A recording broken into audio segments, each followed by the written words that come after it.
एक परिवार पहले से ही अति गरीब हो और ऊपर से परिवार में कोई अचानक बीमारी आ जाए तो उस गरीब परिवार पर क्या गुजर रही हो, इस बात का अंदाजा उपमंडल इंदौरा के अधीन पड़ती ग्राम पंचायत भोगरवा के गांव मंड भोगरवा के एक परिवार में देखने को मिला है। इस गांव में एक परिवार में एक 30 वर्षीय युवक अनिल कुमार 6 महीनों से किडनी की बीमारी से जूझ रहा है। युवक के पिता ने बताया कि वे अति निर्धन परिवार से संबंध रखते हैं। उनका नाम बीपीएल सूची में भी नहीं है और वे लोगों के घरों में छोटे मोटे होने वाले कार्यक्रमों में खाना बनाने का काम करने के साथ साथ दिहाड़ी लगाकर बच्चों का पेट पालते हैं। उन्होंने बताया कि बेटे ने पठानकोट में किसी दुकान पर सहायक की नौकरी कर पहले अपने से छोटी 3 बहनों की शादी की। अब परिवार अनिल कुमार की शादी करने के बारे में सोच रहा था कि यह सारे अरमान दब कर रह गए।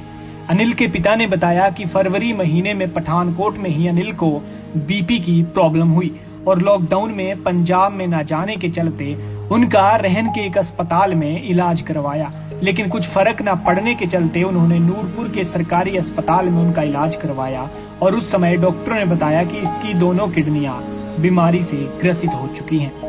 इसके बाद अनिल को इलाज करवाने के लिए टांडा रेफर कर दिया गया और जब टांडा गए तो उन्होंने शिमला के लिए रेफर कर दिया। आर्थिक हालत कमजोर होने के बावजूद भी उन्होंने पठानकोट के एक निजी अस्पताल में बेटे का इलाज करवाना शुरू कर दिया। उन्होंने बताया कि अस्पताल में बेटे की डायलिसिस करवाई जाती है और जब भी तबीयत खराब हो जाती है तो उसे उसी वक्त हॉस्पिटल पठानकोट ले जाना पड़ता है। कई बार तो एक सप्ताह में 3 बार भी डायलिसिस करवाना पड़ रहा है। एक बार जाने पर 8,000 से 10,000 रुपए खर्च आ जाते हैं और तो एक पैसे का भी मोहताज है।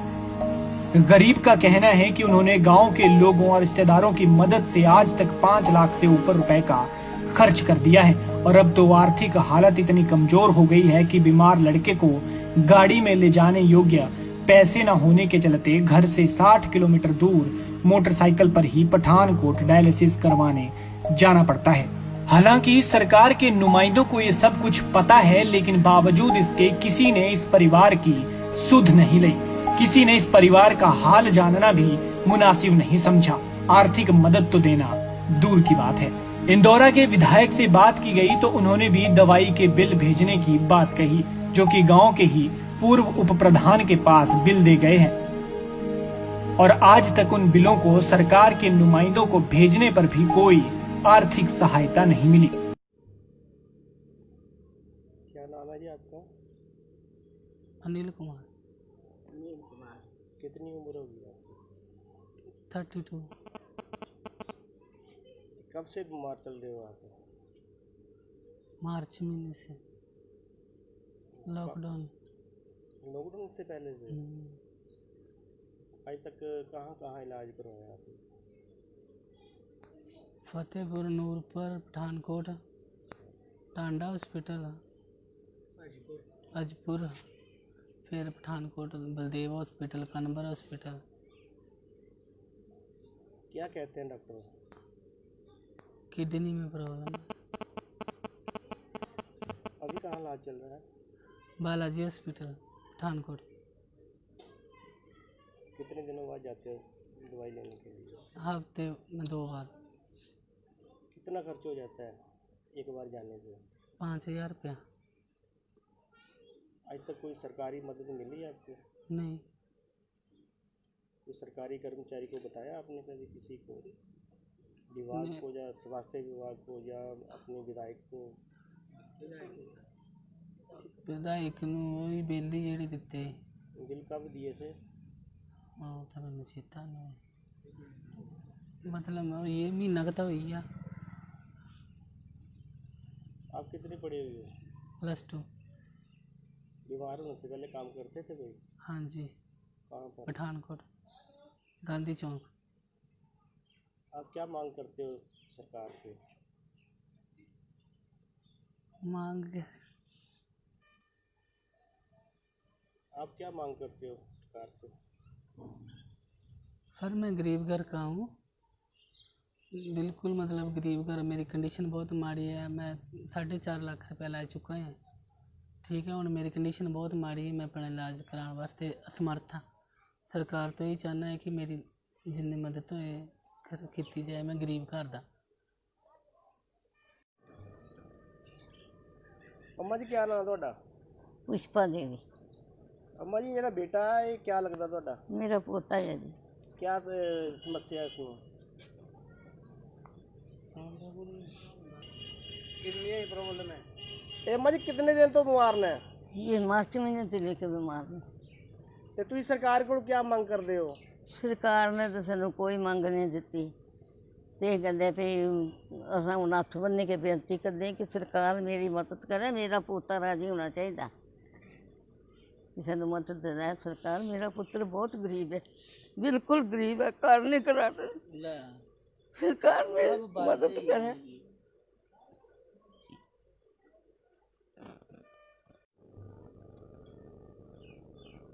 क्या नाम है जी आपका? मेरा नाम ओमराज है जी। ये कौन सा गांव है? मंड भोगरमा हलेड़ ये किस तहसील में पड़ता है? इंदौरा तहसील में पड़ता है। इंदौरा तहसील में पड़ता है। ये आपका बेटा है? जी मेरा बेटा है कितने समय से ये बीमार है? जी। ये फरवरी मार्च से बीमार है। अच्छा, आज तक कहाँ कहाँ इसका इलाज करवा चुके हो? पहले हाजी पर इलाज करवाया इसका, हाँ जी। फिर हमने फतेह पर दाखिल कराया, वहाँ से रेफर हमें नूरपुर किया गया। नूरपुर वालों ने हमें टांडा रेफर किया, टांडा हमारा इलाज कोई नहीं हुआ। वहाँ से हम आगे पठानकोट कन्वर के हॉस्पिटल सत्यम हॉस्पिटल है, उसमें दाखिल करा दिया। उसने भी हमें ना 5-7 दिन ऐसे ही रखा, कोई इलाज नहीं किया। फिर उसने हमें मुड़ के टांडे रेफ़र किया। हम टांडे गए तो उन्होंने हमें शिमला में रेफ़र कर दिया। हम नहीं जा सकते थे, हमारे पास कोई ना बस चलती थी, ना गाड़ी को देने को किराया भी नहीं था इतना।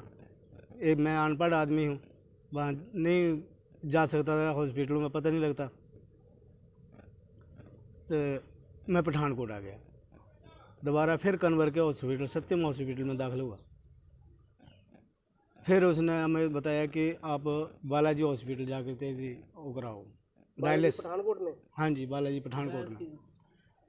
फिर हम बालाजी हॉस्पिटल के ब्लड लाए तो इसकी डायलिसिस शुरू हुई। 3 दिन में 3 डायलिसिस हुई।